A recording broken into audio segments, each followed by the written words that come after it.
Hi అండి. ఈరోజు నేను కంద టమాటా వండుతున్నాం. అసలు ఈ సీజన్లో కంద వచ్చిన కాడి నుంచి అసలు ఒక్కసారి కూడా మేము కంద వండలేదు. ఇప్పుడే వండడం భోజనాల్లో తింటాం తప్పితే అండి ఇప్పుడే వండుతున్నాను ఇంట్లో. అసలు ఎట్లా ఉడుకుద్దో ఏంటో చూడాలి. బాగా ఉడికితే పర్వాలేదు, లేదంటే గట్టిగానే ఉంటాయి మొక్కలు. కానీ కంద టమాటా మాత్రం సూపర్గా ఉంటుంది కూర. మీరు ఎప్పుడన్నా వండపోతే ఒక్కసారి ట్రై చేయండి, చాలా బాగుంటుంది కూర. వర్షాలతోటి మా ఇల్లంతా అసలు మా వాకలంతా రచ్చ అసలు రచ్చలాగా ఉంది. దాని తోడు వేపాకు కూడా ఓ రాలిపోతుంది.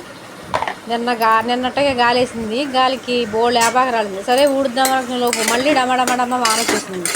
చూడండి ఆ యాకంతా సిద్ధలాగా ఉంది. రోజు పొద్దున్నే ఊడవలేక తీసుకొచ్చేస్తుంది.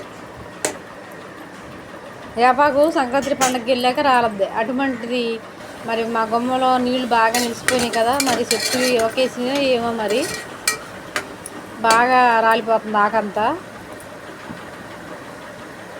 ప్లీజ్ అండి నా ఛానల్ సబ్స్క్రైబ్ చేసుకోండి, లైక్ చేయండి. వ్యూస్ అసలు ఏమీ రావటం లేదు. నా ఛానల్ సబ్స్క్రైబ్ చేసుకోండి. అలాగే న్యూట్రిషన్ గురించి కూడా చెప్దాం అనుకుంటున్నాను. ఎందుకంటే నేను అంతకుముందు ఆవుగా ఉన్నప్పుడు చాలా బాధపడ్డాను. ఆ బాధ ఎవరో పడకూడదని నేను హెల్ప్ చేద్దామని అనుకుంటున్నాను. మీలో ఎవరైనా వెయిట్ లాస్ అవ్వాలనుకుంటే కామెంట్ చేయండి. అసలు నాకు పీసీఓడి, థైరాయిడ్ ఉన్న, బీపీ, షుగరు వీటితో ఎవరైనా బాధపడుతున్నా మోకాళ్ళ నొప్పులు మనం నార్మల్ చేసుకోవచ్చు. ఎటువంటి ఎక్సర్సైజులు, ఫుడ్ డైట్లు ఏమీ ఉండవు. ఈవినింగ్ షేక్, మార్నింగ్ షేక్ తీసుకుంటే చాలు.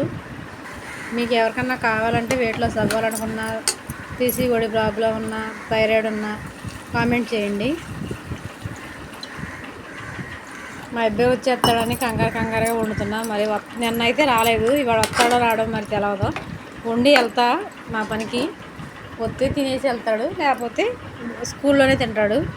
స్కూల్లో తినమంటేనేమో స్కూల్లో బాగోదు తిన్ను అంటాడు. స్కూల్లో ఎందుకు బాగోదండి, ఎప్పుడన్నా ఒకసారి తినడానికి కూడా. హాయ్ అండి, నా ఛానల్ సబ్స్క్రైబ్ చేసుకోండి. బాయ్.